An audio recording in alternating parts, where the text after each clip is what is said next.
Good afternoon, good evening, ladies and gentlemen, dear friends. My name is Raymond van Ermen, and I am the Executive Director of The-EPE. And as the host, I wish you welcome. Let me first thank Miro from the Climate Change Coalition and GloCha to facilitate this networking event with me. And I thank my family company to host this event. A few words about the EPE. We are a think tank and a do tank. A think tank on inclusive and sustainable finance, as well as on blockchain as a governance technology to accelerate accountability and implementation of the Sustainable Development Goals. And we are a do tank supporting the Dunia Bora Foundation in exploring how to implement these new schemes in East Africa. I wish to salute those joining us our hybrid meeting from Athens, Berlin, Bujumbura, Dubai, Kinshasa, London, Manila, Paris, Rome, Turin, Zagreb, Zurich, and many other places. This networking meeting is taking place in the framework of the Blockchain 100+, under the high patronage of the United Nations General Assembly President, His Excellency Mr. Dokuzov. And the purpose is defined in the letter of patronage received from the President of the United Nations General Assembly and developed on the basis of Mr. Dokouzov's own words at the UN. BC 100+, which means blockchain for the UN Charter of Values and the Sustainable Development Goals, needs to become a high-impact initiative, one of the game-changing initiatives to be presented to the UN Twin Summits, one on Sustainable Development Goals in September this year, and one on Summit of the Future of a meeting of heads of state in New York next year. It should contribute to a complete, and I'm quoting Mr. Dokouzov, it should contribute to a complete overhaul of the way we approach and do things. In particular, in relation with finance, integrity, poverty and hunger, empowerment and governance, for accountability and just transition, traceability of value chains in relation with the planetary limits. The purpose of Blockchain 100+ is to become a key tool in 3 areas. Firstly, a governance and accountability tool, leading to a new vision, particularly of finance, and key issues as due diligence, carbon credits, traceability, public debt and token economy, impact investing. So that's the first of the 3 areas. The second area is to become a tool for transforming the development model to face a double challenge, planetary limits and a just transition in the face of social inequity, which itself threatens the environment. And the third area is to become a tool for peace and the value of the United Nations Charter, empowerment and decentralized participation. The keynote and the presentation which will follow will provide you with a set of information. Over to you, Miro. Thank you very much, Raymond, for the introduction and for hosting us here in Brussels. It's really a great pleasure and honor to be here with you. You are certainly one of the big visionaries in Europe as regards the use of blockchain technology for the European Green Deal. It's now 3 years since your first event that you had on this topic with the European Economic and Social Council, and this initiative that you have now with BC 100+ is now elevating the level of ambition and the scope even further on the global level. And I agree with IAAI GloCha and Climate Change Coalition. We certainly believe that blockchain technology has the power to enable transformative change, that we really can better implement sustainable development goals, that we can make progress in the field of climate action. And Brussels, the European Union, is certainly a key player, a key powerhouse that needs to be built into the global movement of climate action, empowerment, and digital innovation community building. And we are very happy to have the opportunity to be here today. And with this, giving back to you. So we have the great honor to have one of the leading European leaders of the blockchain community, Mrs. Nena Dokuzov. We know her for having been leading the so famous European Blockchain Week during the Slovenian presidency, and a number of events have been taking place since. And if you do follow Mrs. Dokuzov on LinkedIn, you have a good idea of who are the friends and what are the... So, Mrs. Dokuzov, the floor is yours. Thank you, Raymond, for very nice introduction and for the presentation. I would like to say that we are developing intensively blockchain service infrastructure use cases, also on the level of the European countries. And we started in 2018 with the European Blockchain Partnership. It was a kind of unique network of European member states, divided into a policy group with the policy making orientation, then technical group that was supporting the development of European blockchain service infrastructure, and also use case groups. We decided at the beginning to develop actually 3 use cases. One was self-sovereign identity, the other was diplomas on blockchain, and the third was traceability or notarization. But during the period of development, notarization failed out, and it was not very welcome, accepted. So now, when we had an opportunity to candidate for Digital Europe program projects, we revitalized it, and I will explain it later a little bit about this. But we are very proud because everything that you said before, all the 3 points that you are addressing can be also covered by the traceability use case that we are going to develop. So the mission of the European Blockchain Partnership was redefined in 2019, saying that we are a kind of network, the unique one, because you usually have on the European level working groups, high-level working groups, and this was the more or less the commitment group that was certainly built for the development of blockchain ecosystem in Europe.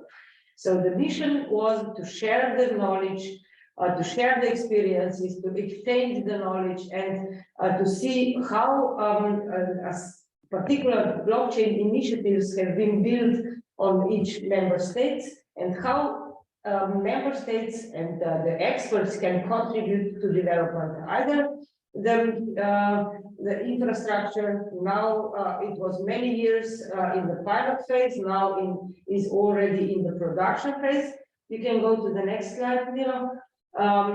And now is in the production phase, and the diploma use case, which is the founding use case on the FC infrastructure, has really shown very good results. And this is the base also for self-sovereign identity and digital identity, which is now coming into force also with the EIDAS regulation and so on. So how do we explain European blockchain services infrastructure? This is the key, but it's probably too small to see.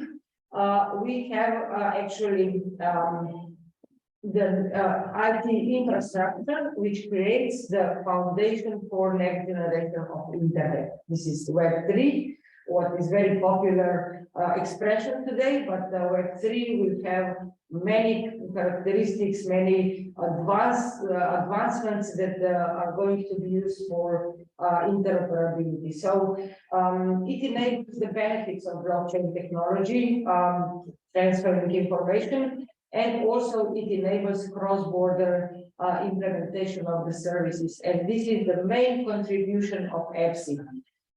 It is now intended for European countries because we are developing this based on standards. If I can explain the standards and the layers of EPSI infrastructure. We have infrastructure layer, then use case layer, and the business cases layer. Can we go to the next slide, Nena? Then what are the benefits for the states? First, the benefits for the states are that we can access the core network. We can transfer of the data in trustful and safe manner. We can also enable institutions and authorities to optimize the transaction. And also companies and associations can benefit from this one. I will jump to the slide number 10 probably, or 11, not to be too long. So traceability, I started to explain the traceability. This is one of the most important use cases that we have today.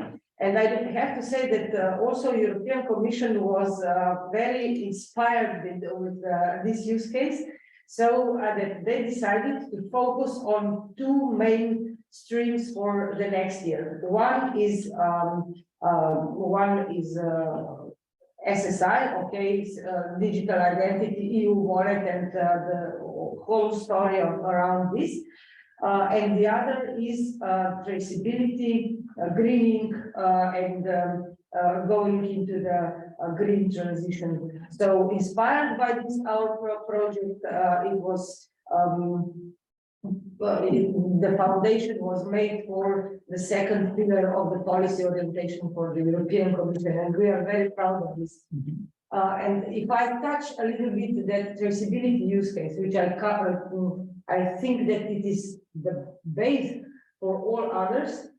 We have two pillars on this use case. One of the pillar is document traceability, and document traceability can be supported by European blockchain services infrastructure. We have here 3 or 4 use cases, also verifiable credentials for certificates. On the other hand, that academic credits points and some similar cases. But the more important pillar for that traceability is also the product and material traceability, and this will really enable us to go into that green transition that we all want to achieve. Apart from this, that somebody is criticizing blockchain technology for being energy burden, but in any case, we are trying to make as much as fit infrastructure as it is, as it can be, so that it doesn't make to the environment. You see, probably right now watching this. Look. No. Hi, Ismail, please mute yourself. Okay, the traceability of materials and products. We covered, for example, the food, agri-food, seafood. Here we will have the benefit of the consumer protection, of traceability from the original material. What is different from document traceability is that for the first time on public infrastructure will be recorded the whole value chain of the product of the material. What else we want to do? We were talking earlier about the carbon credit system and about the traceability of emissions. Now we know that the European Commission is renewing the legislation on ETS. So in Slovenia, we developed a project that enables the emissions to be tokenized and then to develop that carbon trading system for incentivization of reducing the CO2 emissions. And what will be the biggest challenge for the future, not only for the material traceability of product, how to record that footprint, how to record that emissions, how to record all the characteristics of the products and materials to blockchain, so that we can have that transparent, trustful, traceable way to follow this, to measure, to it will help us to enable to reduce these CO2 gases and so on. So Trace4EU, we can go to the next slide, and with this I will also think that Trace4EU is a project for the traceability of data, documents, physical goods, which are essential in many fields. So we are creating that common architecture, we are calling umbrella architecture, which is supporting different pillars to be traced on a blockchain. It focuses on engagement with pan-European stakeholders. Also in the later stage, we will invite all the stakeholders to join us to use EPSI, to open the node and to see how it functions and how we can really trace all that stuff that I was explaining, to influence the traditional industries, to contribute for the transition to more efficient, productive and competitive ones. But what is even more important to be said, that now financial institutions need to put the environmental criteria into the conditions for lending money and so on. If we manage at one moment to put this taxonomy regulation on blockchain, to translate it into how to trace the real effect of delivered money to the companies, to the institutions, what is the effect of that kind of investment. We were talking about impact investment. To build that pillar of impact investment through taxonomy regulation and to put it on blockchain, this will be, I think, the greatest achievement, because we all need the fuel for investment, so the money, and if we manage to trace that money and the effects, what we have, that will be really benefits for the future. With this, I hope I was not too long, but thank you very much for listening to me. So, okay, two more messages, maybe. First is that we need to somehow strengthening cooperation between EU and the UN on global scale. I'm also the head of delegation for Slovenia in UNCFAC. So we are already doing these steps now for 3 years. What I was meaning to say, that we are preparing one huge step forward, environmental objectives, also with the contribution to COP28. We organized first Meta COP27. It was in Metaverse.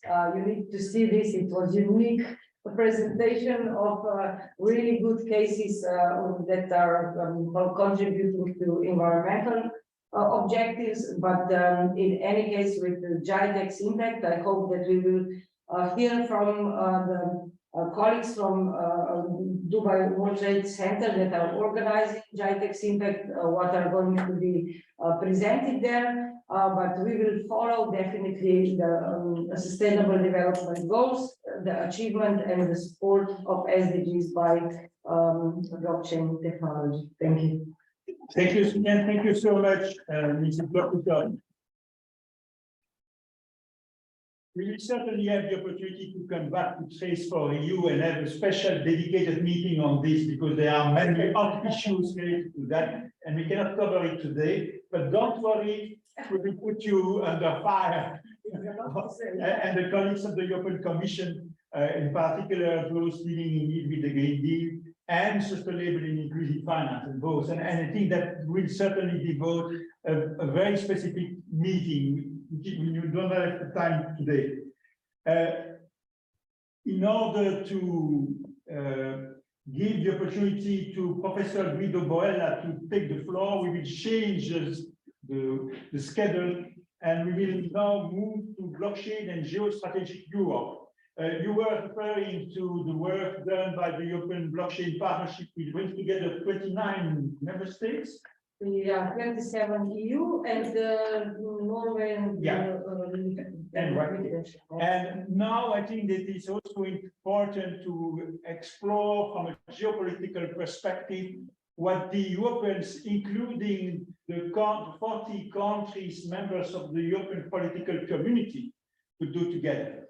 So, Professor Boella, if you are there. Yes. The floor is yours. Thanks, Raymond. Thanks. Hello, everyone.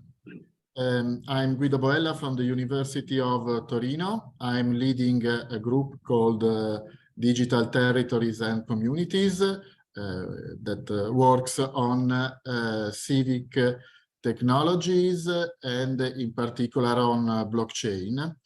We are developing a blockchain wallet app called CommonSud, whose aim is to allow everyone to create, with the no-code approach, smart contracts from templates in a very simple manner to create, let's say, local financial instruments, and has been a finalist some years ago for the Blockchain for Social Good EU prize.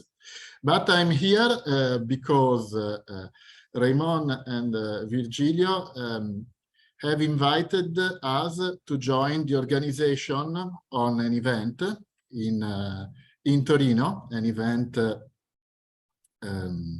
organized by the E-EPE and called Blockchain and Europe's Governance Transformation from Global to Local, in the framework of the Blockchain for the UN Charter Values and the SDGs initiative, also known as BC 100 plus. It is an honor for us to take care of the local organization of this event. It will take place in probably the second week of May this year, within the wider umbrella of the Sustainable Development Festival in Italy, organized by ASVES, the Italian Association for Sustainable Development, a distributed event that lasts the 2 central weeks of May. But we probably will make it in the first week, because in the second one in Torino we have another very big event on books, Salone del Libro. So to have more visibility, it's better to have the week before, to have it the week before. The goal, the objective of the event is to produce recommendations on how blockchain can contribute to multi-stakeholder, multi-levels empowerment processes to accelerate the transformation and increase the resilience of Europe, of its regions, cities, and the empowerment of local communities and citizens. we proudly accepted to join the organization because empowerment of communities and citizens is exactly our aim as a research group at the University of Torino.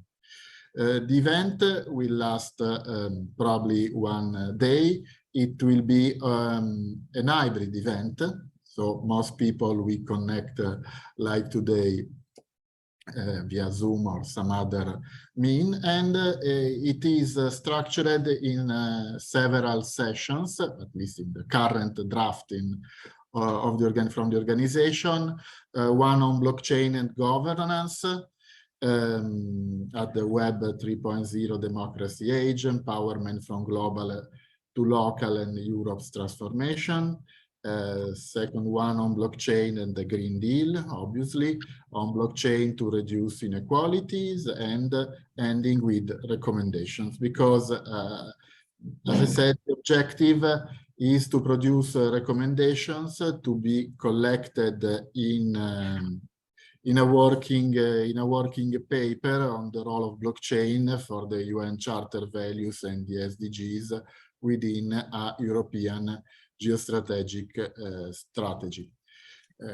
We are identifying the location, so I don't have details about that today, and identifying the speakers that will be invited.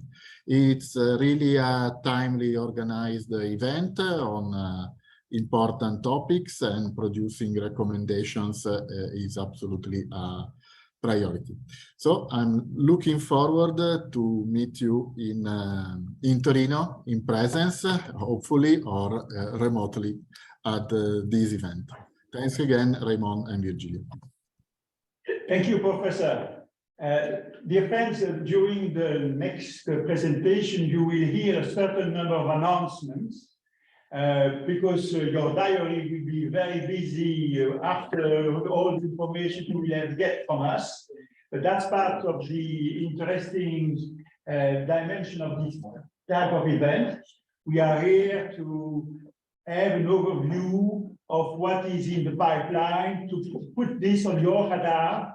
And so the month of May will indeed be crucial for what concerns the Blockchain 100+ initiative, because at that moment, we expect to be able not only to present a manifesto, which will be presented to you at the end of this session today, but in addition to that, we have a series of events to launch the initiative. And the first one is the one which was just presented, which will take place in Torino, the second week of May, within the framework of a festival, an Italian festival of events around the Sustainable Development Goals. And the second event of the same month will be organized, thanks to my dear friend Virgilio Dastoli, who is with us, will take place in Rome. The date is not fixed yet, but it will be between the 20th and the 25th of May. And it will be quickly introduced first by you, Virgilio, and then Stuart will follow. Yeah, if you want, as Professor Boella said, it exists in Italy, this large alliance for sustainable development, ASVEDEC. ASVEDEC was created 7 years ago, in February 2016. Is composed by 300 member organizations. That means that, as I know, is the larger alliance for sustainable development existing in Europe. And 5 years ago, the alliance decided to organize each year a festival. This year is the 6th year of the festival. And during these 5 years, the festival organized 3,500 events in Italy. The festival is organized in all the country, from the north to the south. And so this year, the festival will take place from the 8th to the 24th of May. Why from the 8th to the 24th of May? There are 17 days, because as you know very well, the sustainable development goals are 17. So that is the reason, because the festival is organized for 17 days. I will have a meeting with the board of the ASVEDEC the 8th of May, the 8th of February. So in this occasion, of course, we will clarify in which day it will be possible to organize this event in Rome. The first one will take place in Turin. It's an important moment because today the Commission will submit to the European institutions, Council and Parliament a Green Deal industrial plan for net zero age. It will be submitted by the Commission tomorrow in the framework of a communication that is integrated also with the proposals concerning the protection of the integrity of the internal market. You know very well all the problems concerning the help of state and the response to the American initiative. And the other thing that is for us is probably more important is that the Commission before probably the end of May or beginning of June will submit to the Council and the Parliament a proposal concerning the revision of the multi-annual financial framework. And the idea of the Commission is to put in this proposal that is not only technical, but is very political, also the ideas concerning the creation of European public goods.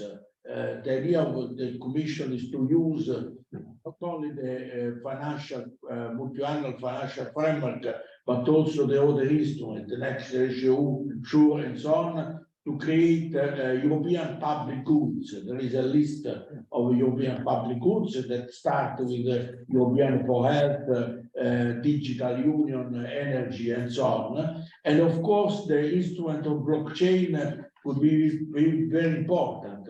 For this, I discussed last week in the Commission about how we can contribute eventually in this framework. And we, as a European movement is also, as ASVEDEC, a network of organizations. Our idea is to organize, before the proposal of the Commission for the revision of the multi-annual financial framework, a European event concerning this idea of the European public goods. So the two things could be related. And as you know, the Italian government is a part of the alliance of the European blockchain partnership. Now we have a new minister, that is Mr. Urso, that is in charge of the economic development and also is in charge of this question. And I spoke with him last week. He was in Brussels, and I think that they are able eventually to participate in this initiative. So that is more or less the framework.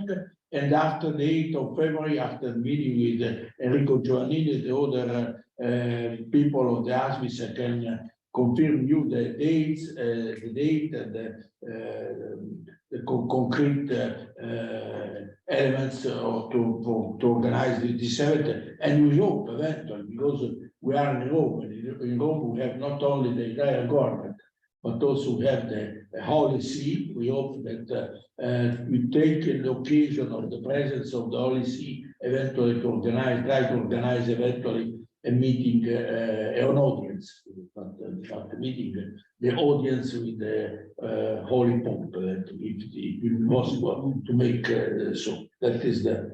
Thank you very much, Virgilio. Stuart, now the floor is yours from London. Thank you, Raymond. And well, actually, to kind of introduce myself, yes, obviously I work alongside Raymond within the EPE, and the reason I can't be with you in Brussels is because actually of a level of mistrust between society and the system we work in. So it's probably quite smart to be here. And Professor Buello, I hope I can be in Turin. I would like to be at that event as opposed to be just on a screen. So I want to talk a little bit about the second event, which will be coming in May, which we've titled a Financial Spring for People and Planet, to look at the role of blockchains for the SDGs. And obviously, first of all, thank you for everybody who's attending and also contributing today. This is what it's all about. It's about this collaboration. And in fact, in May, we'll be looking to hold an event in Rome, which will be looking to bring together that collaborative nature of what this is trying to achieve. Now, the word spring has kind of two meanings here. I mean, the first could be the time of year we're coming into. So we're looking at new opportunity for new growth. It's about finding growth that is positive and contributing to the world around us.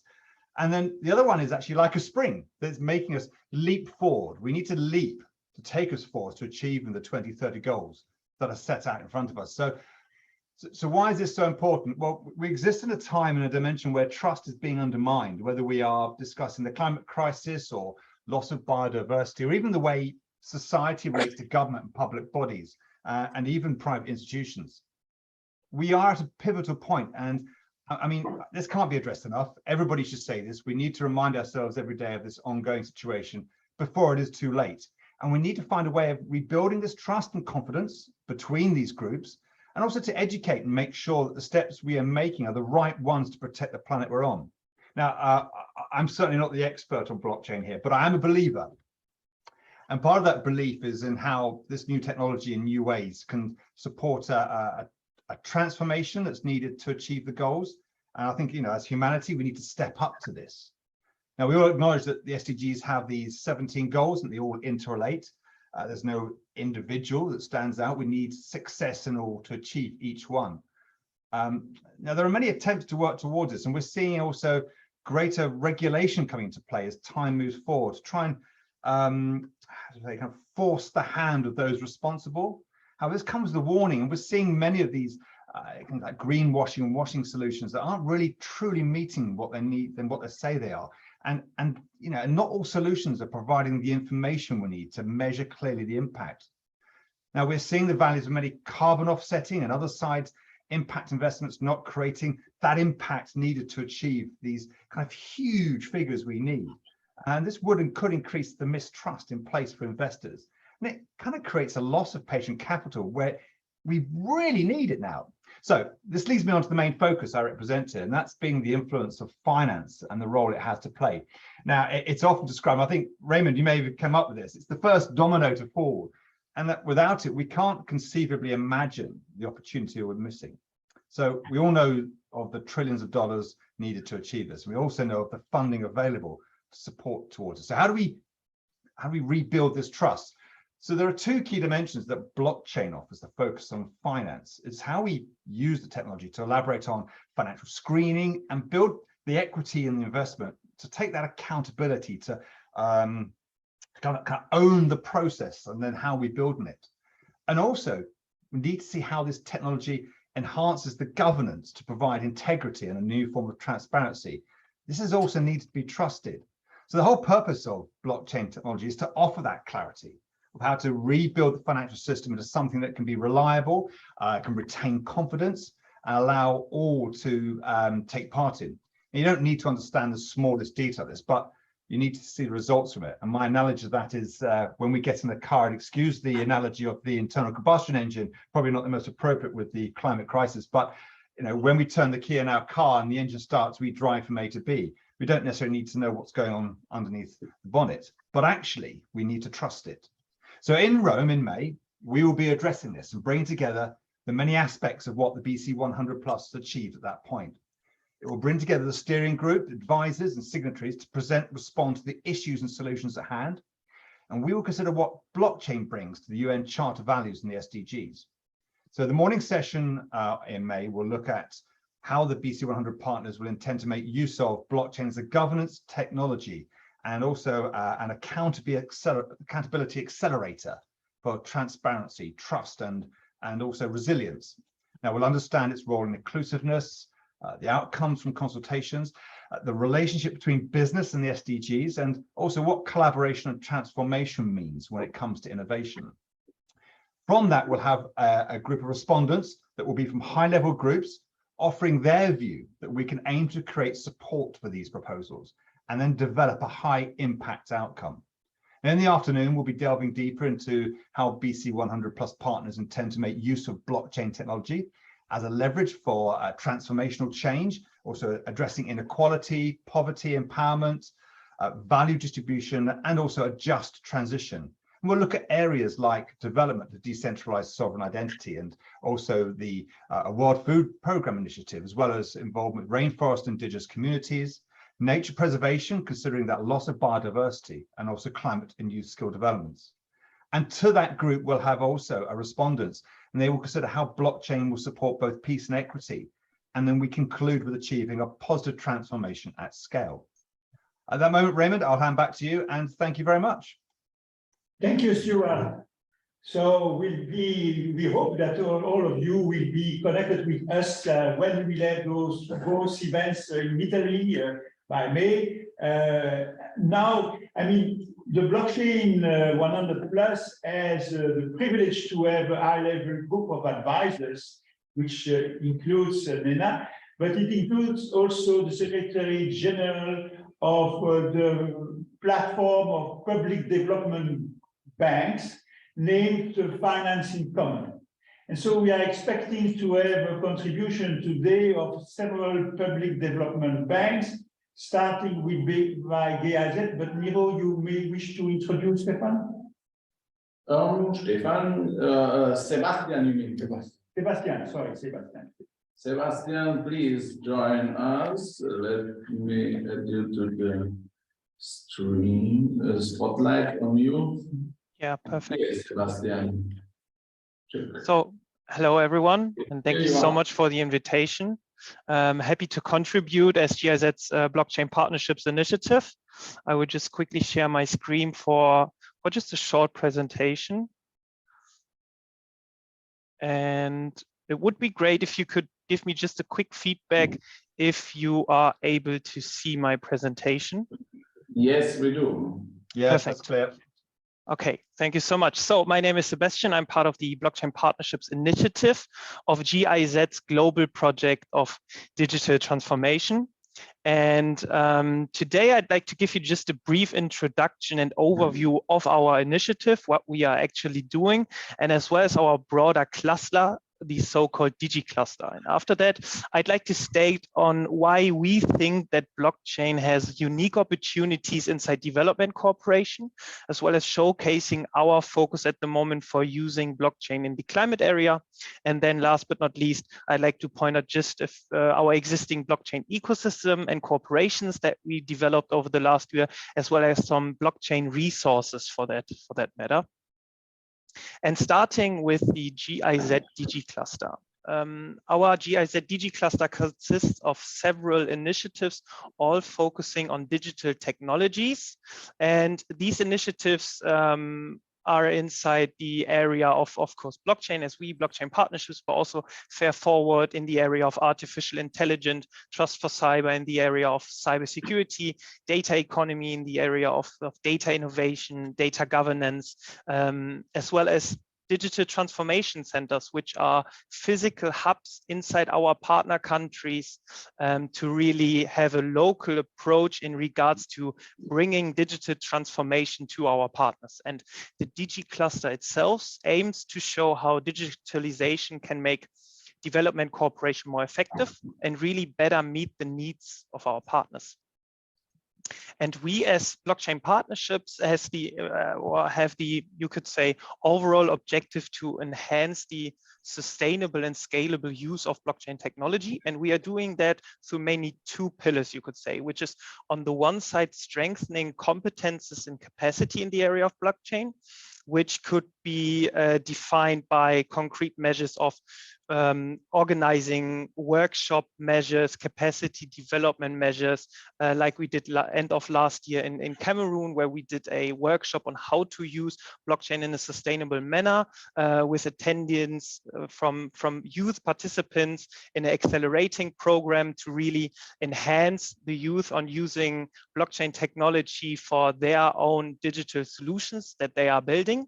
And then on the other side, we are also working on a more broader approach as consulting services for governments, for example, in regards to building up, for example, national blockchain strategies. And the second pillar of our initiative would then be fostering and upscaling concrete use cases, which I like to showcase just on the next slide a little bit further. But we work with several partners such as Smart Africa, the KfW Bank, the World Bank, and also, for example, in relation to a community of practice that we established with INATBA, UNEP, and UNFCCC. But going maybe into more detail of one of our concrete measures at the moment, which is the so-called Blockchain for Result program.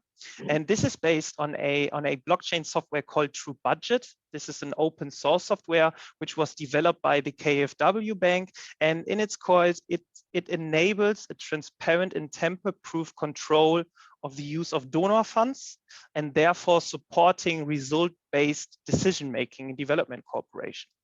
And the main objective here, you could say, is to really show how the flow of ODA, official development assistance, is flowing from the donors to the partner countries in an uncorruptible and tamper-proof way, and linking those to various project indicators.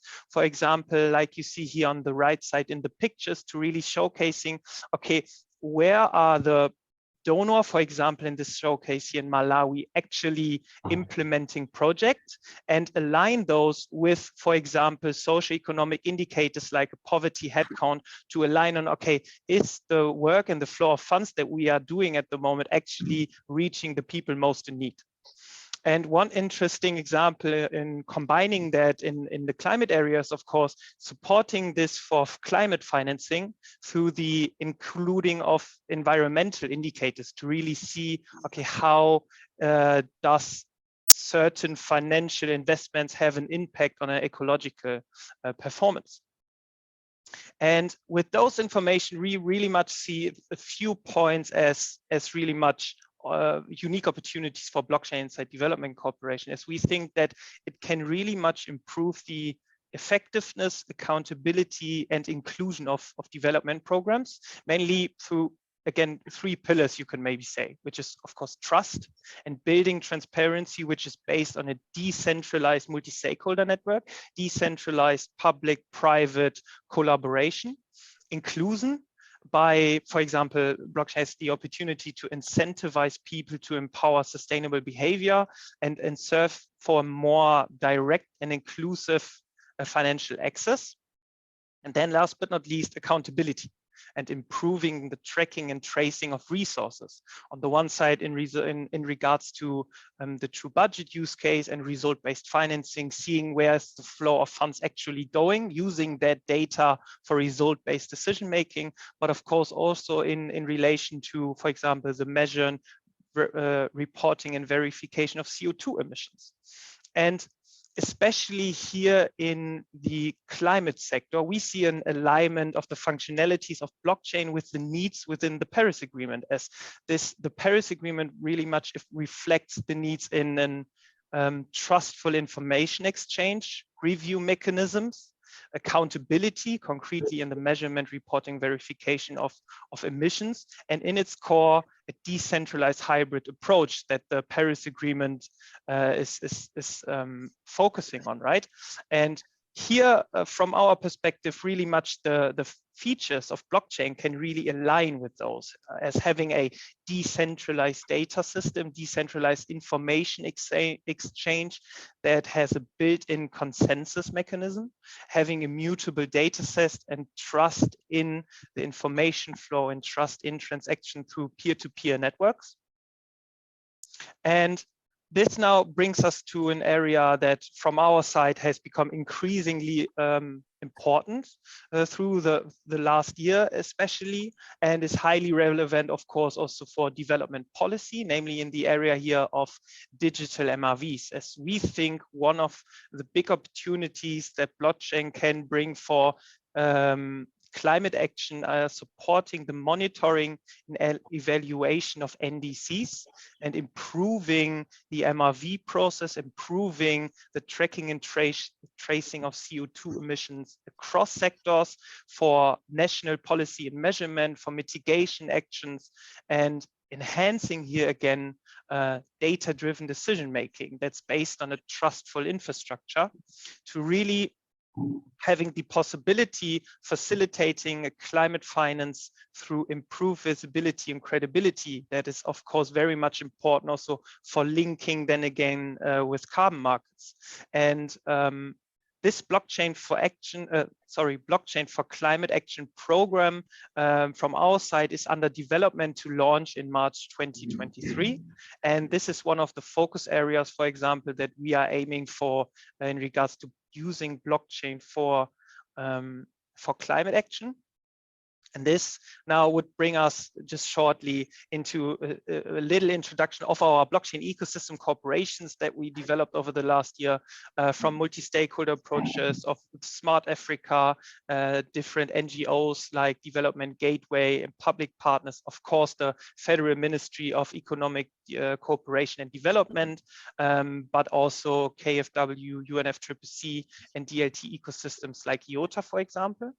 And then last but not least, just stating a few blockchain resources that GIZ in itself has worked on, for example, a digital transformation enrollment to enable for climate action and sustainability, a capacity development program, as well as a few papers that could be interesting in relation to using blockchain for governance, blockchain for climate instruments, where there was a very interesting showcase study in Mexico in relation to emission trading and MRV systems, as well as a very interesting paper on using blockchain for several use cases in regards to climate, but also in regards to financial inclusion in Africa. And with that, yeah, I'm finished with the presentation. Happy to get in contact with you afterwards. Thank you so much. Thank you very much, Sebastian. We will definitely have the opportunity to engage with you to prepare the next steps. Now we have the pleasure to have with us from Manila, Marc Lepage, representing the Asian Development Bank. Marc, the floor is yours. Hey, thanks a lot, Raymond, and greetings from Southeast Asia, everyone. So yes, Marc, I'm with the Asian Development Bank working on digital innovation. Very nice meeting you all. So it's a little bit late for me, it's 9:30, so I don't think I would have the energy required to walk you through our entire DLT portfolio, but I'll share some reference and a deck with you. But just to illustrate a little bit the sort of things we've been working on, we've been working with a number of central banks in the region of central bank digital currency, working on blockchain for education around the issue of education credential. Following on Sebastian's presentation, we have a few initiatives related to MRV and carbon trading more generally. We also work in the context of DLT for trade finance, etc.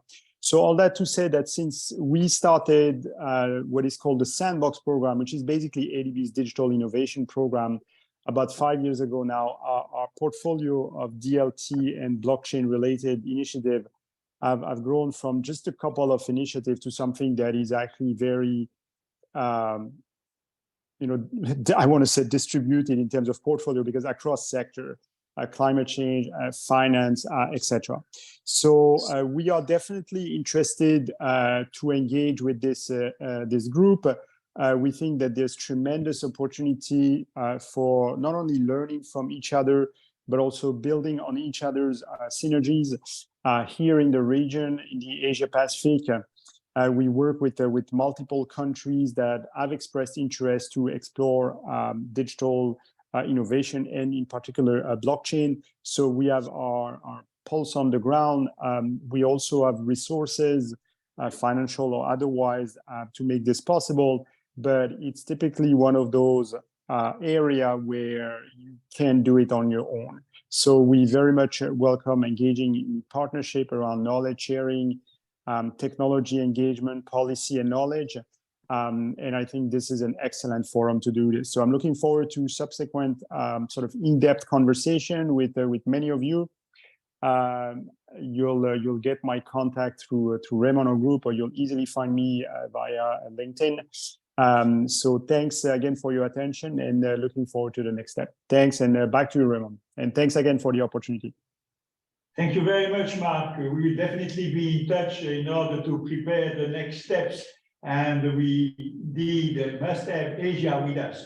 Now, we must have Asia with us, but we must also have Latin America with us. But for this purpose, we do not need Rio, Colombia, whatsoever. We have with us ASVEDEC, representing the Inter-American Development Bank. I'll be the floor, sir. Thank you. Thank you very much for having us here. I have the opportunity to talk a little about the work that we have been doing in blockchain. For all that are not familiar, blockchain is an initiative led by the Inter-American Development Bank, specifically by the Innovation Lab, which have developed in the last 4 years an infrastructure, public permission infrastructure with more than 100 entities running more than 200 nodes and more than 80 projects on top, 13 countries, and touching the life of more than 8 million people from vulnerable populations, which is something that is our goal, is our, I mean, our aim currently. And now, of course, there is a public permission network that has government, that has enterprise, but also universities and people that have seen the value that have blockchain and DLT for climate change, and specifically following all the concepts that I don't want to repeat now because we're perfectly explaining it for the past participants, and for trying to avoid the double spend when you are trying to promote voluntary markets for footprint and for the possibility to fight against the problem that we are facing with the CO. And specifically this specific point, we have several projects, but one specific is great. I mean, was in Argentina last December. Was a public and private initiative, but led by the government of Cordoba, which is a province in Argentina, in the center of Argentina, that now is very famous because it has a couple of World Cup players that was born there. But they did something amazing, that was to produce the opportunity to reduce the gap that the small companies will have to go for the certification process. I mean, the problem when you, as you know, maybe all those are familiar with this sector, is that the first measure that you have to take is the first thing that you have to do is the measure, and then to the mitigation, and then the compensation if you cannot mitigate the footprint that you are the carbon footprint that you are producing, and using the network with different universities and following the standards, they finished a great pilot in a production in Cordoba. And now the Inter-American Development Bank Innovation Lab is with the bank, because for all that are not familiar, when we said Inter-American Development Bank are three components. One is the bank that is working with the government, the other is IDB Invest, which is a venture capital, and the other is IDB Lab, which is the lab where blockchain is coming from. But the three components of the group are designing and developing a strong strategy in climate change. And of course, this invitation and the opportunity to have here, thank you very much for the opportunity, and for sure we will be following. Actually, I'm taking a plane to DC tomorrow, because we have a meeting in DC specifically working with the sustainability objectives for this year and for the next couple of years. And it's a pleasure. I don't want to spend more time. And thank you very much for the opportunity, and come with us for the next meetings that you have in mind. I think I want first of all to thank you because indeed important contribution. But I wish to also underline that Latin America and your bank in particular will play a crucial role in the years to come. Not only because when it comes to blockchain, you have been one of the leading banks already organizing events, if I'm right, with the Global Blockchain Business Council, of which I am one of the ambassadors. But also because, I mean, as you well know, COP30 will take place under the Brazilian presidency in the Amazon region. And we will be extremely interested to explore with you how we can cooperate, in particular because designing an ecosystem of blockchains in support to a rainforest basin makes a lot of sense. And what we could learn from the Amazon blockchain ecosystem experience could also be relevant for the Congo basin, represented here by Virgilio, or for the Philippines, for example, and the rainforest region of Asia. So I think it is an extraordinary opportunity to develop a source partnership. And that, as you know, the UN is very fond of.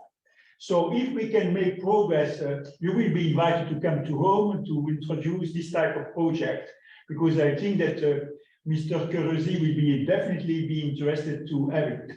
I should say that when it comes to the contribution of public development banks, not only do we have the three famous public development banks which already took the floor today, but we have had the conversations with the Finance in Common, l'Agence Française de Développement, and there will be certainly others joining the process.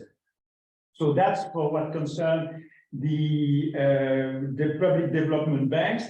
We will also look for addressing the concerns of other players when it comes to the financial new vision we want to have. It will include civil society groups as well as the private banking sector, because definitely when it comes to the famous taxonomy, I mean, it's not only an issue for public development bank, but all the banks, even those selling dirty products, need to be transparent. And there is a very interesting article published by one Dutch bank called Keynote saying dirty banks or dirty products need also to be traceable, not only the clean, so-called clean ones. Absolutely. So there is a huge work still to be done. Having said that, I'll pass the floor to you, Mio. Thank you very much, Raymond. But may I ask for a brief inclusion of one of our virtual participants, Ramesh from the IAAI blockchain technical community is with us, and he has to leave soon. And although we will have a tour de table where everyone will be have a chance to introduce him or herself briefly, I would suggest that we ask Ramesh first to present himself and his work, so that we will not miss it as he has to go early. Ramesh, yeah, thank you. Do you hear me? Yes. Okay, thank you for accommodating my request. So today I'm representing, let me see if I'm sharing the right screen. 1 second. We have seen your screen, but it is a bit okay. Okay, yeah, sorry. I want to make sure I have two screens here. So thank you for the opportunity. So basically, I'll take a couple of minutes or maybe even less to tell what we are doing within IEEE. So first of all, IEEE stands for Institution of Electrical and Electronic Engineers. It's a global organization. We have over, as you can see, 400,000 members in 160 countries. Over 1,200 standards like Wi-Fi, Ethernet, Bluetooth. They're all IEEE standards. It's a pretty large community, and I'm leading the blockchain, which is, let me post a link in the chat here.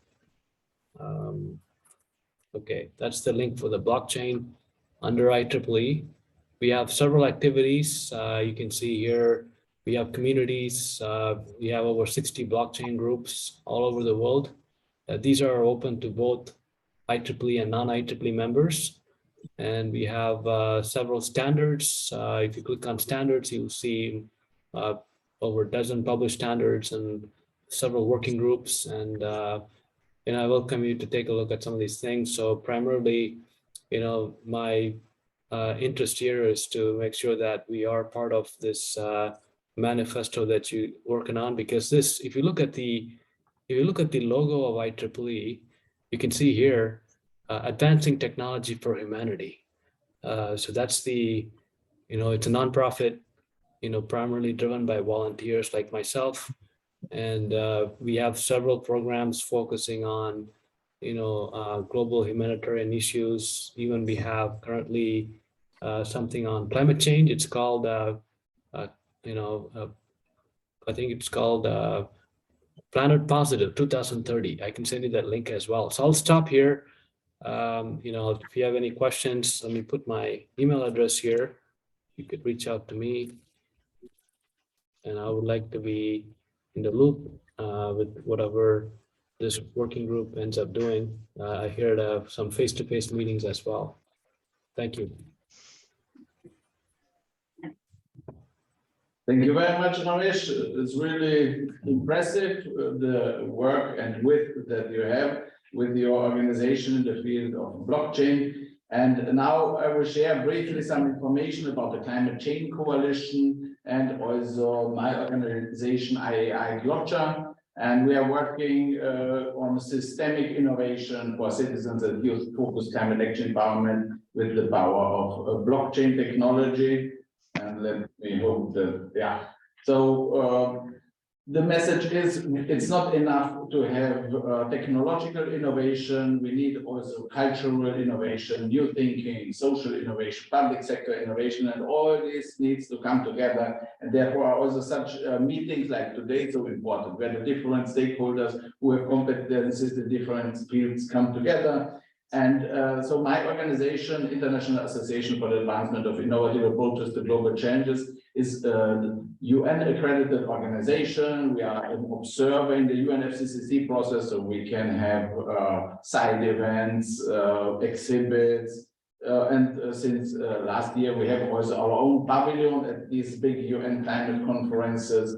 And we have been co-founder of the Climate Change Coalition, which is the world's leading network in the field of Blockchain4Climate. We have 360 organizations. It was founded 5 years ago with the help and upon the suggestion of the World Climate Change Secretariat in Bonn. They said there are so many digital solution providers who want to connect with us. How shall we do it? Please make yourself a community where you self-organize, and we may bring then the connection to the global climate governance. So this is a very important organization, and I'm there the strategic director.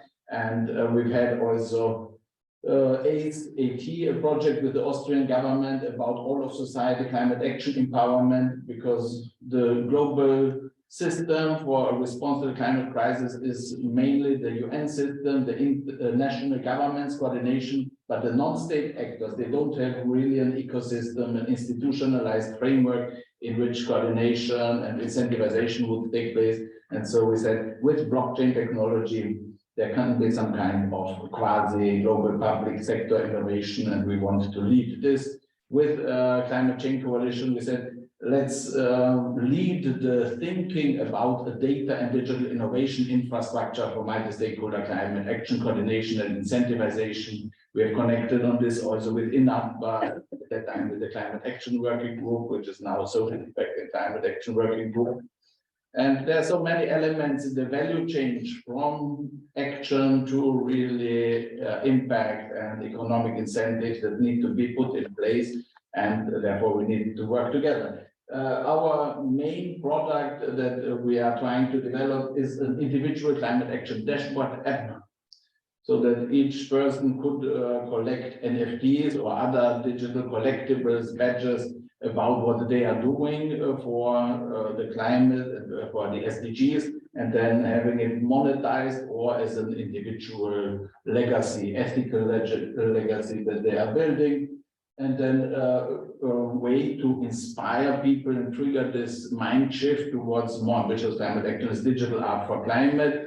where we have organized an art competition already 2 years ago for COP26 in Glasgow, and it resonates very well. We've been then on the Wall Street Journal iconic Mints Gallery. We've been on the billboards at Shibuya with our winners in Tokyo at this main square, and our winner from the Philippines has been featured on CNN Philippines. So the media love it, the youth love it, everybody loves it, and we need to connect this climate fight with these positive messages, and Digital Art for Climate can do it. And it's an example how we can turn contribution to this effort into a digital asset.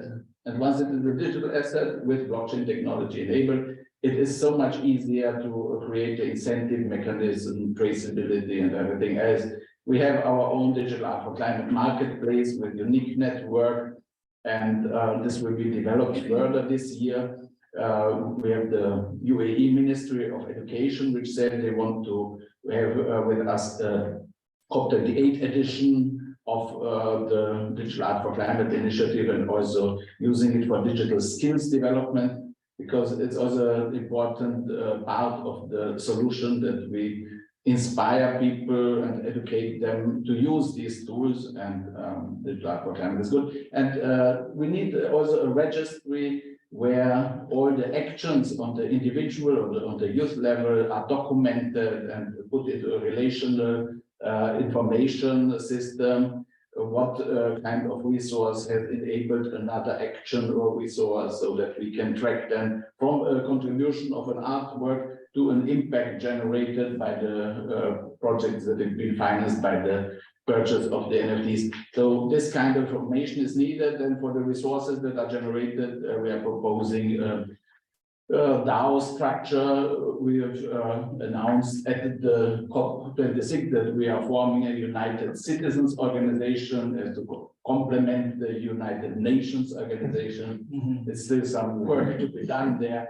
And we have the good situation that we are working now in Klagenfurt. It's a provincial capital in Austria, which is an EU mission city, and it has ambitious goals. And they are ready to work with us. Now we are going to put forward an Interact Austria-Slovenia project, and we want to have a citizens app there, which will include also global challenges, ID management, global challenges action registry, youth climate action fund, and collaborative resource governance tools. We have another Interact project in which in the just energy transition for Central Europe project for citizens and youth engagement with a global challenges mapping tool. We are planning a global challenges co-creation festival in my home village in St. Petrus and Tönnersee. We have booked the whole cultural house for 2 weeks, and technology providers, developers, artists, scientists will be all invited to come and to work on these systemic solutions. Digital Art for Climate COP28 edition. We have a space booked. We've had already last year at the UN headquarters in New York a 2-day conference of digital innovation for youth climate action empowerment and exhibit in the UN conference building there. And we are going to do this again this year with the Austrian permanent mission there, potentially also the UAE mission. And a very important partner and player is also GITEX Impact, and we are happy to have our colleagues from Dubai World Trade Center on the call today who will present GITEX and its technology portfolio. Yeah, and we will have our COP28 Digital Innovation and Digital Art for Climate Pavilion. We've had this already this year, last year in Sharm el-Sheikh. 60 square meter space in the blue zone of the UN Climate Change Conference, where the digital solution providers had the chance to present their solutions and to connect with the climate action governance community and the climate action youth communities and so on. And this we will do again on a bigger scale this year in Dubai, and we are open for partnerships. And with this, we are inviting you to join us as we drive the blockchain revolution for climate.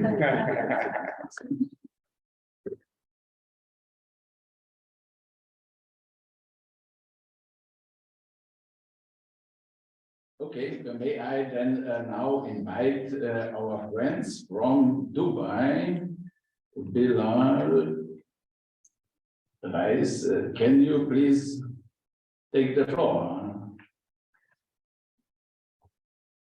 Hi, Bilal. Hello, everyone. Can you hear me well? Yes, we do. Excellent. Nice to meet you all. And can you see my screen? Yes, we can. It's not full Lovely. screen mode yet, but we can see it. Okay, I'll just make sure that it is full screen. Just bear with me just a minute. Okay, so while this actually pops up, my name is Bilal Reyes. I actually represent Dubai World Trade Center. I'm as a role, what do I play here? As I actually am the VP of Technology and Digital Cluster, responsible for everything to do with growing the technology ecosystem here in Dubai through events and conferences and functions that we actually build throughout the year. So we are heavily involved in working with blockchain providers from all over the world. And we are also supporting the Year of Sustainability, which is basically driven by the UAE government on the lead up towards COP28 later in the year. So what we do, just to set the premise and the understanding, is that Dubai World Trade Center is the largest event organizing shall we say, company that is semi-government owned. And we actually put together the largest technology event in the world. We also build the largest startup event in the world. And I'll actually give you a little bit of an insight into how important sustainability, blockchain is actually, along with AI, at the forefront of the events and that we are building throughout the year. And if there are any questions, feel free to let me know. This actually gives you the context in terms of where GITEX Impact fits. GITEX Impact, and this is the whole event as GITEX, it actually encompasses over, as you can see here, some of the big numbers, over 2 million square feet. So for those who like to play soccer, it's about 33 soccer fields or football. And we have, a little over 5,000 companies that actually come and partner with us every year to demonstrate the technology. We've actually seen that more and more over the last few years. We had companies focusing on sustainability and blockchain that were actually coming in place.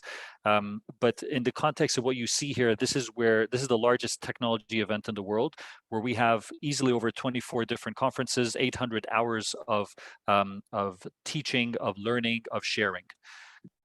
So what makes us successful, and something to just set the context of our differentiation, is we actually go beyond the event itself, and we actually build ecosystems here in the region to help grow their footprint. And what I mean by that is throughout the whole 365 days, we actually are involved in setting up meetings for many companies all around the world to actually do business in Dubai and the UAE.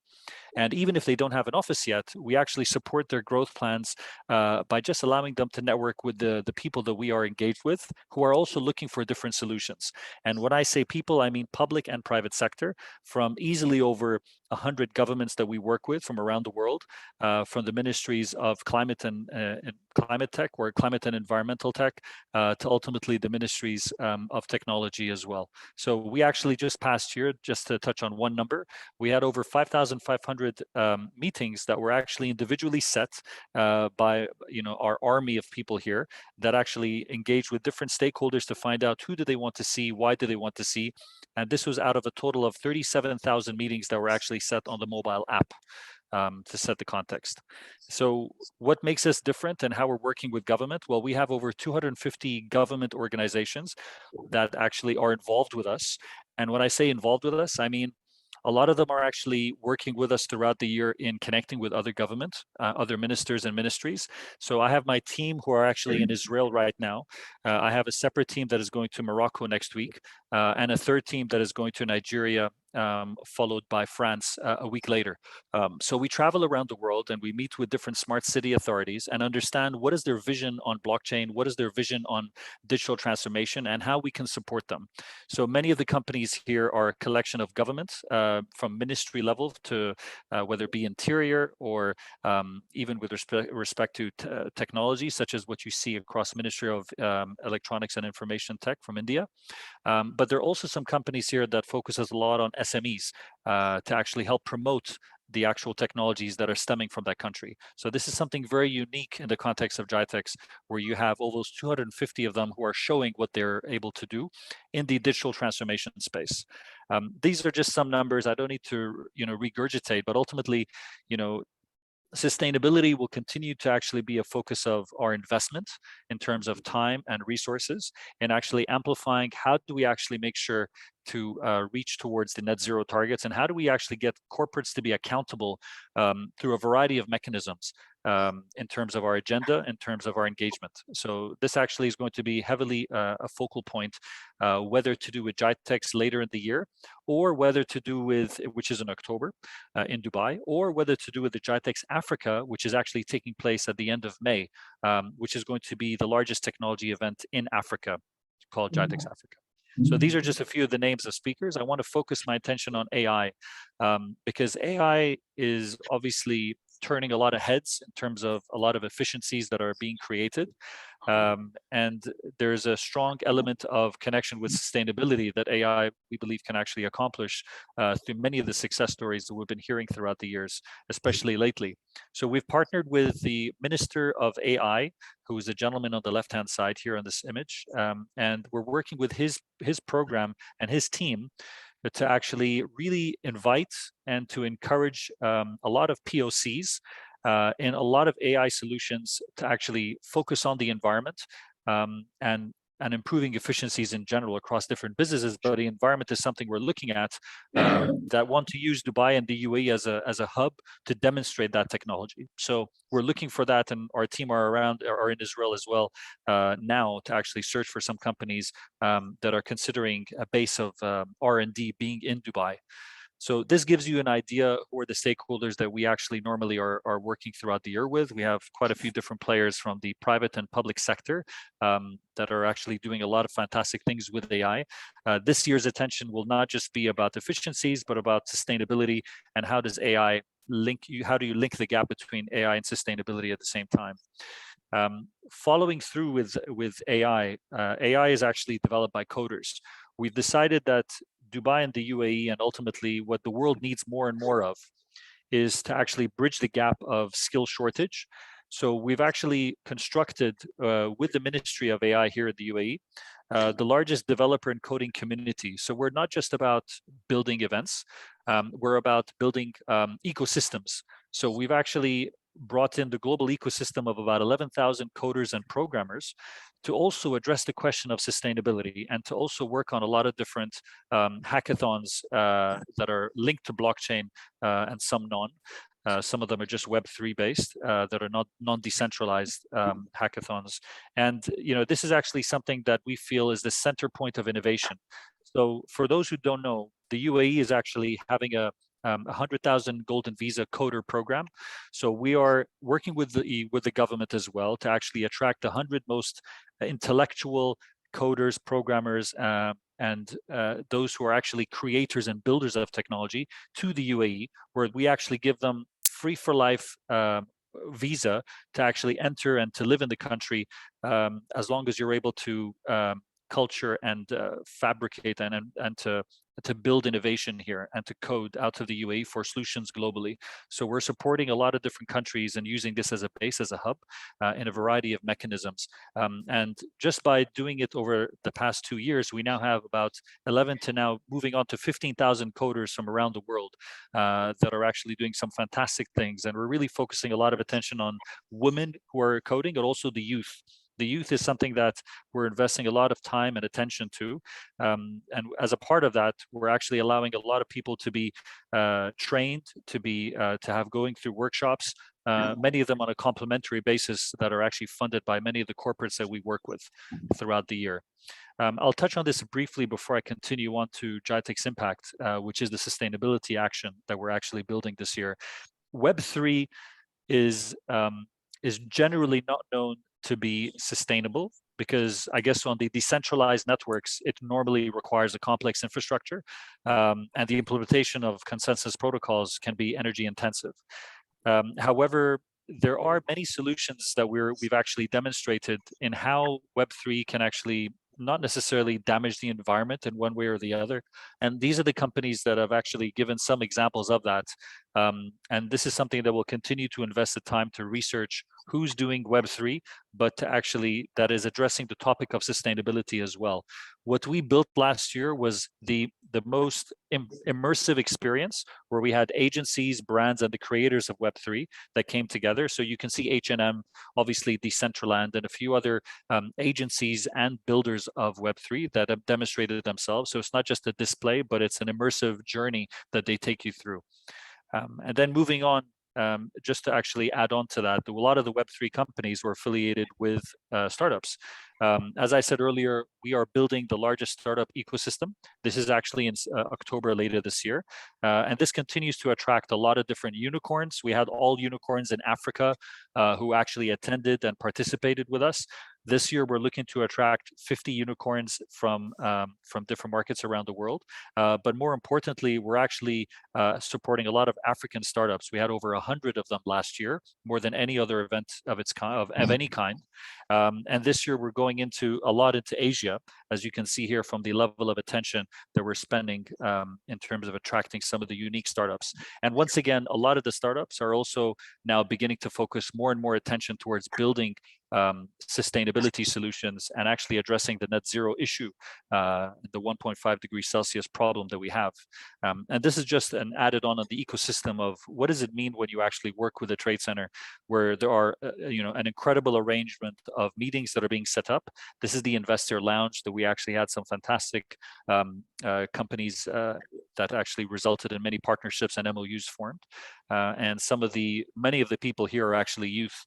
From the youth and from universities that have actually won some of these startups. So here is a company, Desolinator. This is a finalist out of, you can see my mouse, from Netherlands. They actually dealt with the water purification powered by photons of the sun from Netherlands. And there was actually another company from, here we go, the Carbon Limit, one of the other companies that won from the US. Over several $100,000. They won the CO2 capturing concrete from green cities. So what this company did was they are nature-based cement replacement of non-calcined active minerals, which means they store CO2 permanently in the roads you drive on and the buildings you live in. So it's quite unique as a solution. This year, we're moving the program to a location in the Dubai Harbor. So this is, if you haven't been to Dubai, the harbor is a beautiful location where many of the startups will enjoy being positioned at. That's a new position that we're relocating this year in Dubai. And then obviously when we talk about blockchain, this is a function that we've been building over the years. The Future Blockchain Summit is in conjunction with VARA, which is the crypto zone of the regulatory for crypto assets. And what's different this year is we're building on the regulatory framework, the regulatory authority global framework. So we're inviting a lot of people to a lot of authorities from around the world to actually set frameworks in place where consumer confidence can be reinstilled in blockchain and that people can actually be a lot more at ease with respect to the application of it. Dubai continues to be a hub when it comes to adopting it, and we want to move in that direction as well. We're very bullish on the use of blockchain in ways that can be still linked to sustainability. And touching on sustainability, obviously, with Ethereum, with its major network upgrade, now it's obviously a lot more energy efficient to actually mint new coins, and that's something we're very happy to hear over the past few months. FinTech is another platform that we build. I don't want to touch too much on this. I want to jump right into the actual what we're doing in Africa, and then for impact. GITEX Africa was an initiative that has been built over the years. 3 minutes, 2 to 3 minutes maximum. Yeah, so this is sure. Thank you for that. So this is a program that we've actually built similar to GITEX here in Dubai. We're actually focusing on the topic of sustainability. It's happening in May, at the end of May. And this is something that we want to make sure we unite Africa and actually share a lot of the innovation that has been produced from startups and different academia when it comes to tackling net zero. So this is going to be done in Marrakesh, Morocco at the end of May. And there's a lot of different programs that we're building in place as a result of that. And obviously energy and agriculture continues to be an area of focus that we're going to be spending time on. Impact, last but not least, is actually the largest sourcing for sustainability tech event, highlighting as well some of the ESG strategies across a lot of different companies that we're actually putting in place. This is going to be in October. This is an event that is prelude to COP, is going to be addressing a lot of the startups and actually helping them do business as opposed to just wait for regulation to be formed and policy to be addressed in COP. We are obviously a reoccurring function that happen once a year, but we engage with the community over 365 days, and we're working with a lot of different authorities from NGOs to corporates to, as much as possible, try to elevate what they are doing in terms of not necessarily greenwashing, but to highlight really what they're doing to tackle the net zero problem. And we do this through many different functions that is both public and private linked through partnerships, but addressing a lot of the different industries here that for one reason or the other, some of them are not necessarily as much of a focus in the context of COP. And one of those areas is sustainability, sustainable financing. That's going to be a very key topic on the agenda that we're building. I don't want to take too much else of the time. I wanted to thank everyone for their attention, and obviously I'm here to answer any questions. Thank you very much, Bilal. I wish to underline that we hope very much that you will join Blockchain 100 Plus, in particular because we wish not only to have the opportunity to present the outcomes when you will have your future Blockchain Summit in October, which could be, by the way, an interesting opportunity to prepare the UN Summit of the Future of next year, 2024. But in addition to that, between now and May, we will have to work on an action plan 2023-2030. And from this standpoint, we will work with many of you to explore what is already in place, because what we are aiming at is to scale up success stories so that we can accelerate the implementation of the Sustainable Development Goals. But the process of Blockchain 100 Plus is built by a coalition of organizations, and we have the honor to have some of them with us today, like Mariana. But before that, you have to... If I may, I just wanted to say thanks very much, Björk, for the presentation, and just wanted to mention to the network also that we are in communication that there will be also a climate change coalition exhibit opportunity at GITEX Impact as an NGO partner, and that's also important for you to know that there's already an entry point for the network to be there to build relations with UAE blockchain ecosystem, but also with the COP28 presidency, just as an additional information. And thanks for your cooperativeness and thanks for your great work. Thank you very much. I will be in Dubai next week and the week after. We'll have a catch up over coffee. Sounds like a plan. Thank you. Now, I mean, the BT 100 Plus group is composed of 3 subgroups. The first is what I would call the blockchain community, represented by major platforms in ASVEDEC, GBBC, the Climate Change Coalition, and a few others. A second group will be composed of the UN agencies and bodies having a blockchain agenda, which includes the World Bank and several others, like the World Food Programme, UNICEF, and so on and so forth.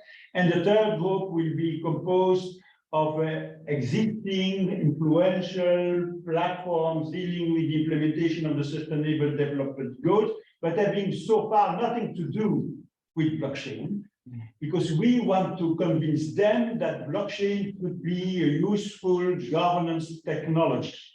And that from this standpoint, I mean, we need them to buy, if I may say so, the message. And the message is what the manifesto will is Mariana. And I have the pleasure now to introduce Mariana, who is a key figure within INADVA and leading the group when it comes in particular to this process. Yeah, Mariana.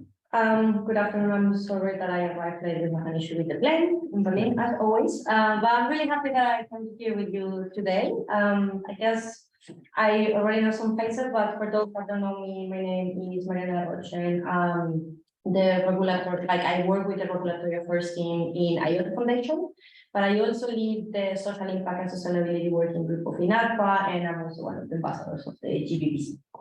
So I've been working in social impact for like really long time, and my main like takeaway I would say so far is that like systemic issues and systemic change doesn't happen without collective action. And I think that this is the main key driver that makes INAPA, IAAI, and the GBBC to join Raymond, EPE, and the Blockchain 100+. But I don't know how much you've heard about Blockchain 100+ because it's right here, and I have been hearing like a lot of like of the information that I was going to give, and I don't want to repeat. But basically, is the UN is like the blockchain coalition for the UN Charter Values and the SDGs action plan. And the initiative brings together a variety of stakeholders that are as different as the blockchain ecosystem itself. So we have foundations, we have non-profit institutions, we have international associations, and we hope to expand. So we also have academia and governmental institutions, as well as more participation of UN as Raymond pointed out. The steering committee right now has been focusing, or like the main goal of this initiative at the end is to create awareness of those inside and outside the blockchain bubble, understand the potential of this technology and how this technology can push forward actions that are already in place and scale them in a way that like we actually reach those that have been left behind and achieve the target of the SDGs and the 2030 agenda. So in the last couple of months, besides like organizing ourselves and like trying to come with like a vision, a collective vision, which is not so easy, we created a manifesto. This is the last version that we have. There are going to be small adjustments, I would say, but like this is 99% the text that it will remain, and we hope to have it ready at the beginning of next week to actually share with everyone. So thank you, Laura, for actually making it possible so we can see it right now. So if you don't mind, I would like to read it to you because this is actually like the vision of like all of us and all our brains for the past 3 months, I guess, to put this together. So trust in public institutions is eroding all over the world. Private interests have never been so powerful, and public interests have never been so crucial, particularly in the light of the climate and biodiversity emergency. Peer-to-peer governance structure supported by innovation in technology offer an unprecedented field of exploration for achieving the Sustainable Development Goals and the 2030 Agenda. In this perspective, and in the light of the 2030 SDG Summit and the 2024 Summit of the Future, our collaborative initiative aims to contribute to the common good with a supportive plan that leverages blockchain technologies to help nations and international organizations to address the global sustainability challenges and accelerate the responses to the SDG. Blockchain technologies serve as an enabler of these changes, as well as a backbone to scale up collective responses to sustainability challenges. Due to their profoundly innovative nature, blockchain technologies also contribute to unraveling a deeply embedded and interlinking set of complex crises.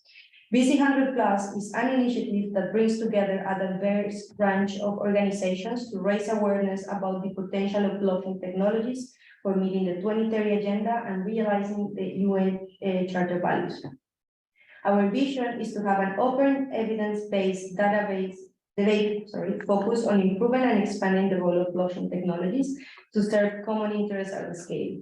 We recognize that a divide has emerged with blockchain technologies between its contributions to share values aligned to the 2030 Agenda and the adverse usages of this technology. The stakeholders of BC100+ share the belief that building on existing applications of blockchain technologies serving the SDGs is the best way to further expand its use towards the shared values of this initiative. We believe that blockchain technologies have shown themselves as a relevant tool that across a variety of cases help address systemic issues by rebuilding trust, empowering communities, and redistributing value on the global level.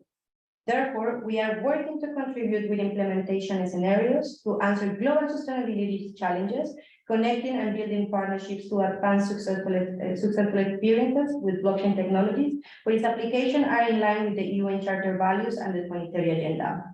We, signatories of the BC 100+, aim to involve concerned stakeholders from all areas in the debate, explore pathways and opportunities to address global and local challenges, and advocate for transparent, rapid experimentation to remove barriers and unlock global solutions at scale. By building on BC 100+ network, we will deepen and extend the range and scale of situations where technology supports solutions that can solve long-term systemic issues for our society. So this is what like all of us put together in 3 months, and as I said, like getting people to agree in a text that is 1 page long is really difficult. I'm pretty surprised how national treatment works. But this is really great because, as I said, like we come from a variety of institutions, so sometimes like the industry player doesn't have the same goal as non-profit foundations or international associations. So for me, this is already a win and a victory of the initiative to actually like get together and put the manifesto. What comes next is once this is finalized, we will approach other institutions and stakeholders, as we mentioned on the manifest. This is not as restricted like that, like is going to be membership fees, or like we will have like this kind of like barriers. So the idea is that like everyone that has the same vision that us, which is blockchain for more equitable and fair and sustainable world for all of us, according to the UN Charter values, can join. And we will share this. I hope like all of you and your different organizations, both inside and online, right now join us in sharing this vision and sign. But there's also going to be a variety of organizations that will come after, as Raymond was pointed out before. We will have like different groups, and we will have the working plan for 2023-2030, which is actually what will materialize this vision. So this is like a kind invitation to all of you to join us and to take active part in this. Thank you very much, Mariana. To conclude, it's 3:15. Promise was to conclude the meeting by 3:15. We will have the opportunity to have a lot of exchanges in the coming minutes, but if there are people willing to leave, fair enough. Just in terms of calendar. So you see that we have an imperative, which is to be ready with a number of elements before the end of the mandate of Mr. Kuresi as President of the United Nations General Assembly. So this is the reason why we are expecting to be able to develop the network in the coming weeks with the help of all the major platforms which are part of it. We will be working on an action plan for the years 2023-2030. And the rule will be presented to the President of the United Nations General Assembly at the time of the Rome Conference in end of May, in order to be ready to organize a side event at the high-level political forum of the UN Economic and Social Committee, which is taking place between the 10th and the 19th of July. At that moment, we will present the result to the UN member states. Once that is done, that's not the end of the story, of course, because we will have, I hope, the opportunity to present a certain number of initiatives at different occasions, like the one which has been mentioned today. There will probably be others. You will be kept informed. And in a way or another, you will be invited at the first to join the manifesto, which has just been introduced to you. With all those informations, I guess you have enough now to enter into time for debate, which will be facilitated by Miro. Miro, over to you. I'm sorry, I was distracted. What I'm going to facilitate. Good enough. Okay. Yeah, that's good. Yeah, I think it's in such a networking event, it's the social energy, the knowledge, the competences, and everything. That's the most valuable thing of such a meeting. And therefore, I would like to invite all those who have not spoken yet to introduce themselves, what they're doing, what is the connection to the topic, please. Sure. Thank you. Thanks, first of all, for organizing this initiative. Is really interesting. And my name is Dastoli. and I'm the head of regulatory affairs at Blockchain for Europe, so a trade association representing the blockchain and crypto sector here in Brussels. So obviously quite interested in everything that relates to blockchain policy, of course, but specifically, obviously, the sustainability aspects, and hearing a lot of familiar faces, but also new faces talking today and presenting the initiative that we are, trying to see. And also, as you mentioned at the end, Raymond, this final connection now starts to make sense. This picture putting together all these different pieces of the puzzle that you would like to present to the UN. General Assembly, I think this is very ambitious initiatives and really interesting. So of course, we're very interested to keep in touch and discuss these things and see how also potentially our members can contribute to these efforts. So thanks a lot again. Wonderful. Thank you, Thomas. Hi, I'm Inbar Price. I'm a journalist, so I'm here more as a listener and an observer. I write about crypto policy, policy and regulation. I focus on Europe, but I also look at global trends and, of course, organizations like the UN, the OECD, the BIS, etc.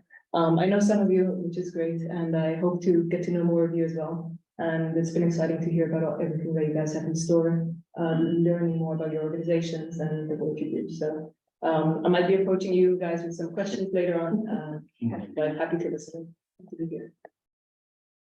Hans, please. Hey, Hans van Mechelen here out of personal interest as a citizen, so with the same mindset.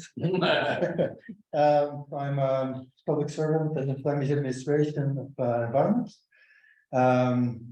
where I notice there's a lot of very keen interest in all this material, although I see a lot of potential, so I try to keep informed, learn, and hope to transfer some of this knowledge in my network over that. I'm also a bit linked to a local startup involved in self-governed identity and disposable identities, Twins. They've been building an SDK that manages the exchange of personal information between the owner and the service providers. And I'm also a cooperative member of Newbie, a local cooperative sustainable bank, of which I see a lot of traditional views on banking, where I hope I could introduce some insights about the changing world and everything you're working on and how they can bring this to their audience, which is, I think, a very big challenge. Thank you very much, Hans. Sony. Hello, I'm Sunny Sanjiang. I'm based in Maastricht, the Netherlands. And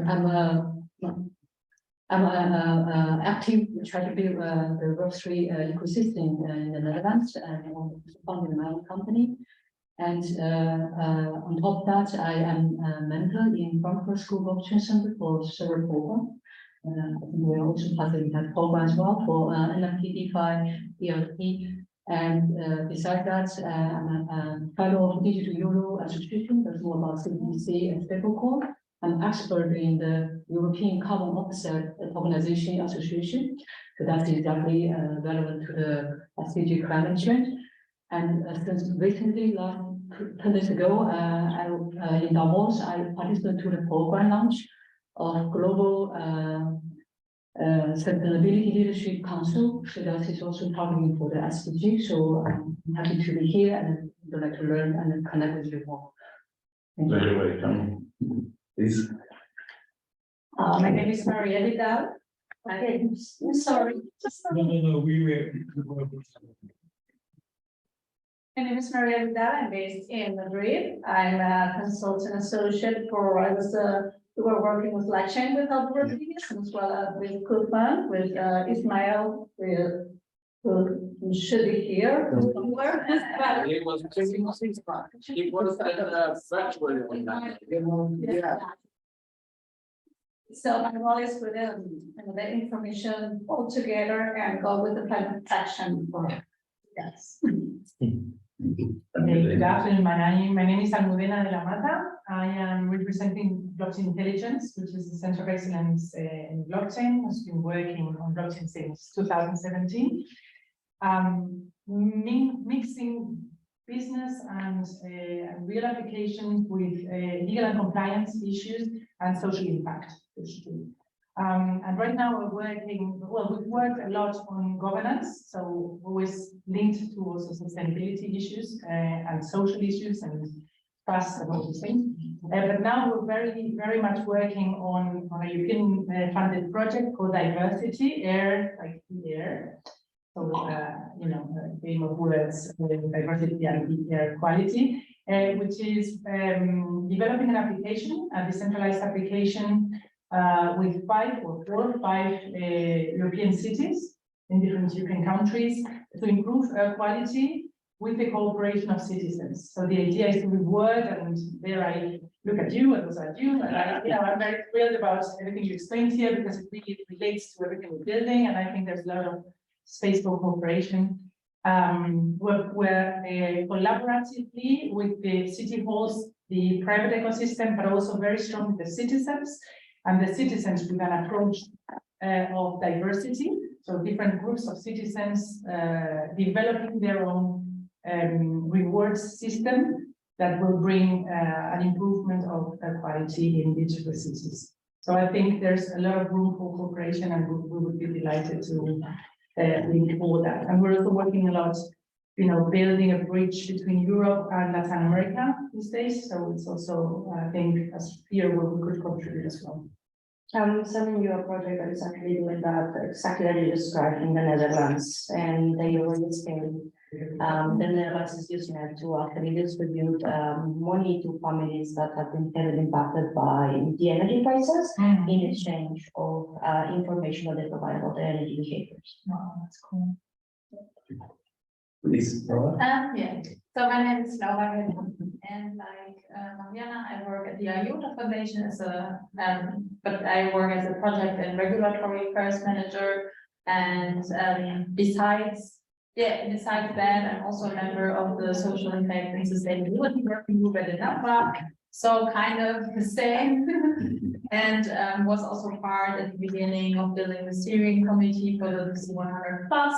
And yeah, right now at IAAI, we are very closely involved with the project on the about EU blockchain, on the EU blockchain free commercial procurement, which is quite interesting from a sustainability topic because they really move on building an infrastructure, finding a solution, getting interoperability into the system that is also sustainable, scalable, but also sustainable, which is quite interesting for us also in the future. So yeah, that's from my side. Thank you very much. I'm really happy to be here. So many inspiring presentations, and yeah, very excited. Yes, so hello everyone. My name is Cila Gigli.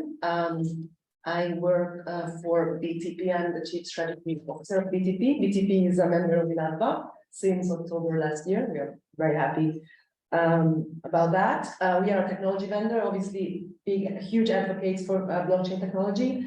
We focus on digital problems. Basically have this mission to make assets trustworthy, any assets, whether it's physical or digital. And our sort of flagship product is a blockchain-backed product. It's a provenance solution. It is open source. It is backed by blockchain, and it is domain agnostic, so you can apply it to many different areas. And I'm very happy to be here and to connect with everyone. Yeah, thank you. Good afternoon, everybody.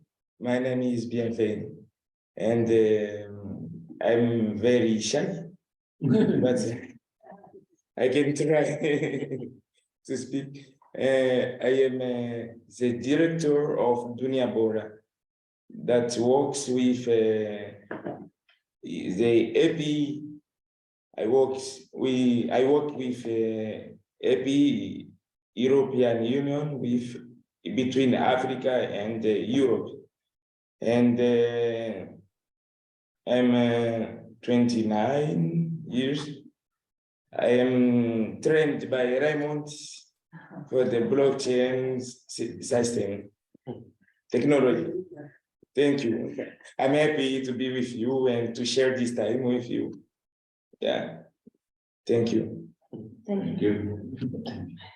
Yes, my name is Nena. I work for the European Digital SME Alliance, which is the biggest association of ICT SMEs in Europe. And I'm coordinating their working groups on ICT sustainability and blockchain, which gather our member SMEs. So it's two different groups, but I'm very interested at the interrelation between the two subjects. And I'm also managing some projects from our side on blockchain skills and on sustainability for ICT, like the European Green Digital Coalition, which has been initiated by the European Commission. Wonderful. And now our virtual participants, Dasha, please. Yes, good afternoon, everybody. I'm Dasha Silovic. I'm the president of the European Partners for the Environment, but I'm here in a very secondary capacity in view of all the expertise that Raymond has and the effort that our team has put into this work. I would also like to thank Miro for taking on quite a lot of stuff for this meeting on his shoulders. Allow me only to say a couple of words. One, we are really, I think we should all really be happy to have such a diverse group of actors who are working on promoting transparency, accountability, blockchains as a tool, and governance in various sectors. And this has actually been striking in listening to all of the discussions today and the presentations. And this has an enormous potential. If we talk on the global scale on sustainable development goals, or we talk on the European side on the Green Deals and the overall climate change, or in intercontinental conversations. Allow me only to actually ponder on three things.